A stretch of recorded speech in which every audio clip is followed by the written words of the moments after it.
بصي، خمول غده وتكيسات مبايض يعمل لي مقاومه الانسولين، الاتنين يعملوها لي كده. فبالتالي احنا عندنا سببين لمقاومه الانسولين، والسببين لازم يتعالجوا الاول. فلازم اتاكد ان هرمون الغده بتاعي مظبوط ومجرة العلاج بتاعتي مظبوطه، واعمل التحاليل ويطلع لي مستوى الهرمون مظبوط. وتكيسات المبايض اخد لها علاج ونرجع لدكتوره النساء يظبط لنا الدنيا بتاع تكيسات المبايض عشان نعالج مقاومة الأنسولين، لأن مقاومة الأنسولين هنا بالنسبة لنا ليها سبب مرضي. طيب الأجهزة بقى هتساعدني ولا لأ، وتنفع تعالج لي مقاومة الأنسولين ولا لأ؟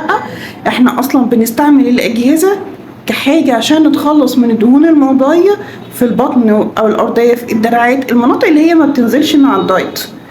طب دي هتنفع بقى مع مقاومة الانسولين حاجة زي الكافيتيشن؟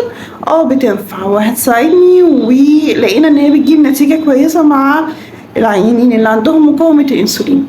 بس في الاخر عشان نحل مشكلة مقاومة الانسولين دي لازم اعالج السبب اللي هو عندك خمول الغدة الدرقية وتكيسات المبايض، امشي على دايت مناسب عشان انزل في الوزن، وبعدين نبقى نلجأ للأجهزة لو عايزين حاجة زيادة أو حاجة سريعة.